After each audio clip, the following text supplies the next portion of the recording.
आज हिंदू युवा वाहिनी महाराजगंज द्वारा नौतनवा ब्लॉक के ग्राम पंचायत जिगना में कार्यकर्ता सम्मेलन एवं सामाजिक समरसता भोज का आयोजन किया गया। कार्यक्रम में मुख्य अतिथि के रूप में हिंदू युवा वाहिनी के प्रदेश महामंत्री एवं दर्जा प्राप्त राज्य मंत्री पीके मल और विशिष्ट अतिथि के रूप में हिंदू युवा वाहिनी जिला प्रभारी शेष विजय सिंह शामिल हुए। कार्यक्रम की अध्यक्षता हिंदू युवा वाहिनी के महाराजगंज जिला अध्यक्ष नरसिंह पांडे और संचालन बंटी पांडे ने किया। कार्यक्रम को संबोधित करते हुए पीके मल ने कहा कि अगले 15 वर्षों तक योगी की सरकार को बनाए रखना है, साथ ही छुआछूत को खत्म करते हुए पूरे देश में समरसता कायम करना है। जिला अध्यक्ष नरसिंह पांडे ने कहा कि मुख्यमंत्री का उद्देश्य है कि हिंदू समाज को हिंदुत्व की मुख्य धारा से जोड़ा जाए। कार्यक्रम में कोरोना काल के दौरान बेहतर कार्य करने वाले सफाई कर्मियों को अंग वस्त्र देकर सम्मानित किया गया। सर, इस कार्यक्रम के द्वारा क्या संदेश देना चाहते हैं? देखिए, हिंदू वाहिनी का कार्यक्रम ये श्री गोरक्षपीठ का कार्यक्रम है और श्री गोरक्षपीठाधीश्वर हमारे मुख्य संरक्षक हैं। श्री गोरक्षपीठ का संदेश सामाजिक समरसता का है, ऊंच नीच छुआछूत को दूर करने का है। यह अभियान हमारे से चलता रहा है, पूर्व में भी चलता रहा है और आज भी चल रहा है और आगे भी चलता रहेगा। उसी क्रम में आज महाराजगंज जनपद में यहाँ पे यह कार्यक्रम सामाजिक समरसता सहभोज का कार्यक्रम आयोजित किया गया। देखिए, यह सामाजिक समरसता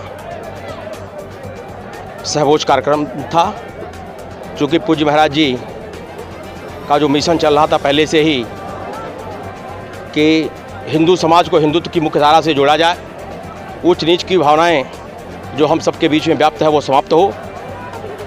इसी उद्देश्य से हिंदू वाहिनी द्वारा सामाजिक समरसता भोज का आयोजन जगह जगह किया जाता है और इसी क्रम में यह आयोजन किया गया था। और इसके साथ ही बंधुओं, मैं आप सबको बताना चाहता हूं कि सबसे बड़ी जो चीज़ है वो भारत और नेपाल की सीमा है। भारत और नेपाल की सीमा यह अति संवेदनशील है।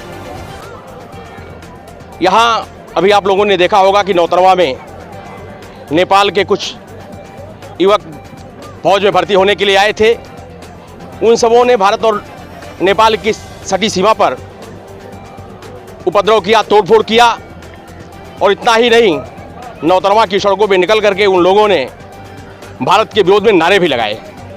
यह नारा जो नेपाली नागरिकों द्वारा लगाया जा रहा है, यह अपने मन से नहीं लगाया जा रहा है।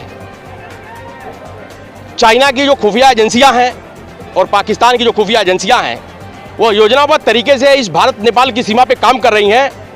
भारत और नेपाल के जो मधुर संबंध है वो संबंध खराब हों, इसलिए उनको भड़काने का यह कार्य कर रही हैं। हमारे भारतीय सीमा क्षेत्र में भी ये जानकारी मिली है कि इस तरह के लोग उनको भड़काने का कार्य कर रहे हैं कि जिससे बॉर्डर पे अशांति पैदा हो, भारत और नेपाल का जो सदियों पुराना संबंध है वो संबंध बिगड़ जाए और नेपाल पे चाइना का और पाकिस्तान का प्रभुत्व हो जाए। इस उद्देश्य से भी यह कार्यक्रम किया जाना आवश्यक था। यहाँ के नागरिकों में, यहाँ के नौजवानों में चेतना पैदा करने का भी ये उद्देश्य रहा है। हमें आशापूर्ण विश्वास है कि निश्चित रूप से इस क्षेत्र के नौजवान जगेंगे। भारत और नेपाल के संबंधों को जो भी विखंडित करने का प्रयास करेगा वो को मुँह की खानी पड़ेगी, किसी भी कीमत पे वो सफल नहीं हो पाएगा। सर, इस तरीके की गतिविधियों को किस तरीके से बेनकाब किया जाता है? देखिए, जागरूकता पैदा करके ही बेनकाब किया जाता है। जब सीमावर्ती क्षेत्र के प्रत्येक नागरिक इसके लिए जागरूक होंगे, भारत और नेपाल के सदियों पुराने संबंध को ध्यान में रख करके जो बाहरी लोगों के ऊपर अपनी नज़र रखेंगे और नेपाल के नागरिकों से किसी भी तरह का कोई विरोध प्रदर्शन नहीं करेंगे, उनके साथ मधुर संबंध बनाए रखेंगे, तो कोई भी साजिशकर्ता अपनी मंशा में कामयाब नहीं हो पाएगा। इसके अलावा दूसरा कोई विकल्प नहीं है। देश और दुनिया की खबरों को देखने के लिए जुड़े रहिए चौथा स्तंभ उत्तर प्रदेश न्यूज के साथ।